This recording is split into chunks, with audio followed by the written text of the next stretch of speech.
Okay, so we have ionic bonds. Now, the first thing about ionic bonds is that they form as a transfer of an electron. This is what it results into. So the transfer,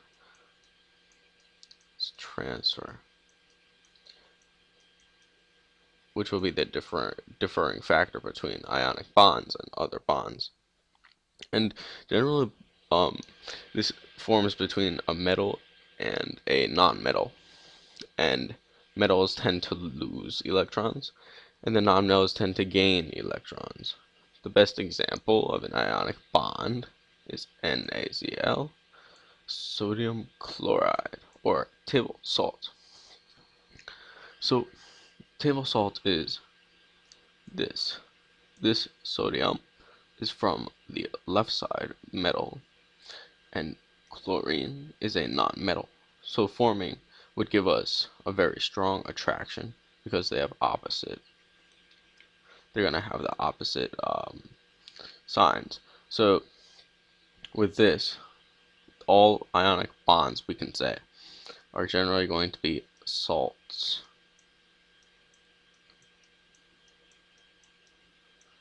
You can take anything from the metal side and combine it with a non-metal, and as long as it works out to give you a stable octet, then it will be an ionic bond.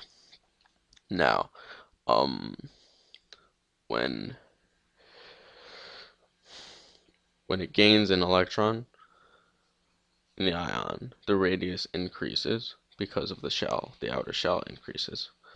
And then when it loses an electron, the radius decreases because it's losing a shell. And basically, as shown on the periodic table, I have sodium over here, and then chlorine is all the way on the other side, right over there. But then so if I could take potassium, put it with anything on the other side, that would give me krypton.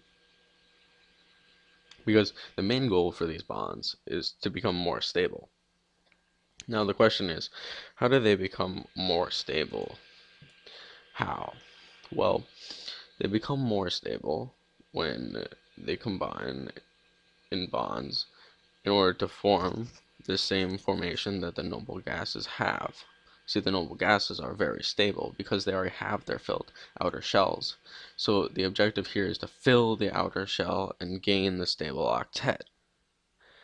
Now, the force of attraction will generally be pretty strong, but there are different properties of ionic bonds, like high melting points, poor conductor of electricity, unless in the aqueous state, and generally the transfer is very straightforward.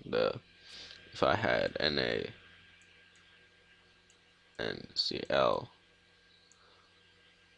it would be I would just put the valence electrons on in the Lewis dot structure, and it would transfer over to the chlorine, and then it would form NaCl because the valence electrons and such will cancel out, like the charges will cancel out. So when the charges cancel out and equal 0, then I can just say NaCl. There is no charge. It's NaCl. And that's basically all there is to ionic bonds. If you have any questions, just ask.